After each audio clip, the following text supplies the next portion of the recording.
بسم اللہ الرحمن الرحیم۔ السلام علیکم۔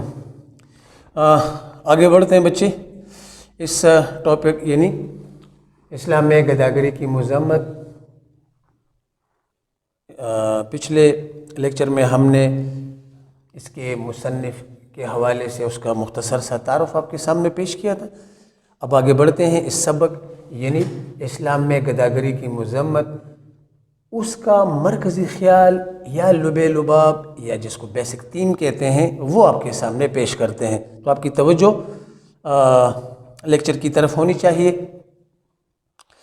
بیٹا چونکہ آپ نے یہ آگے پڑھنا بھی ہے، اس سبق کو الطاف حسین حالی نے ہمارے معاشرے میں بہت عجیب سے کچھ بیماریاں ہیں اس کا احاطہ کیا ہے۔ ایک بیماری ایسی ہے کہ جس سے جان نہیں چھوٹتی اور وہ ہے بھیک مانگنے کی بیماری۔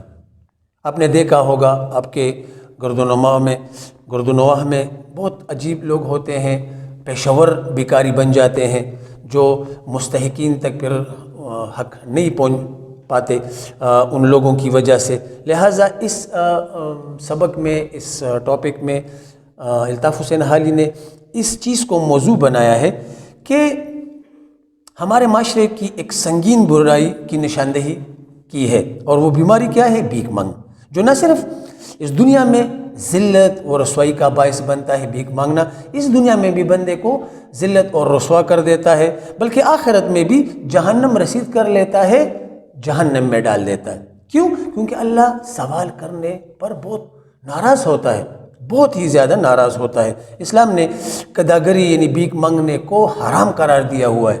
یہاں تک کہا ہوا ہے کہ بھائی اگر آپ نے کسی سے نمک مانگنا ہو تو بھی نہیں مانگنا۔ کتنی معمولی سی چیز ہے نمک مانگنا، اور ہر حرام چیز سے بچنے کی تلقین کی ہے۔ اسی طرح اس کے ساتھ ساتھ بھیک مانگنا نہیں، وہ حرام چیزوں سے بچنے کی بھی تلقین کی ہے، اور بھیک مانگنا بھی حرام ہے۔ اس لیے ہمیں حلال کی کمائی کے اصول کے لیے کوئی نہ کوئی حلال کسب معاش یعنی کوئی روزگار پیشہ ضرور اختیار کرنا چاہیے، جس کی وجہ سے ہم حلال کمائی کھا سکیں، اپنے بچوں کو کھلا سکیں، اس کے بجائے اس کے کہ ہم کسی کے آگے ہاتھ پھیلا کر حرام کا مال کھائیں۔ تو عزیز طلباء، آپ کو یہ سمجھ آ گئی ہوگی کہ اسلام نے گداگری کی کتنی مذمت کی ہے، بھیک مانگنے کو حرام قرار دیا ہوا ہے۔ اس سبق میں آگے آپ پڑھو گے بھی، ایک جگہ پر عمر رضی اللہ عنہ جب امیر المومنین تھے، اس نے ایک بھکاری کی آواز وہ سن لیتے ہیں۔ جب وہ بھکاری کو بلاتے ہیں تو وہ کہتے ہیں کیوں، کہ وہ بھکاری کہتا ہے کہ جی میں بھوکا ہوں۔ تو عمر رضی اللہ عنہ صحابہ کو کہتے ہیں کہ اس کو روٹی کھلاؤ، بہت ساری روٹی وہ کھلا کر چلا جاتا ہے۔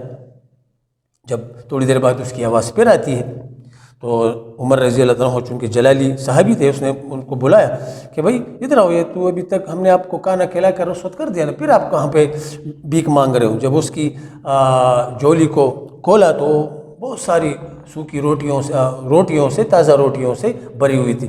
تو عمر رضی اللہ عنہ نے اس کی جولی کو جاڑا اور ساری روٹیاں جو تھی وہ صحابہ کو کہا کہ اس کو اکٹھا کر لو، یہ بھوکا نہیں ہے، یہ تو تاجر ہے، روٹیوں کو جمع کر کے بیچتا ہے۔ تو بیٹا اس لب لباب میں یا سبق کے مرکزی خیال میں یہی بات ہے کہ ہمارے معاشرے میں جو یہ پیچیدگیاں ہیں، جس میں ایک بھیک مانگنے کی برائی ہے، اس کی مذمت ہم نے کرنی ہے، اس کو ہم نے روکنا ہے۔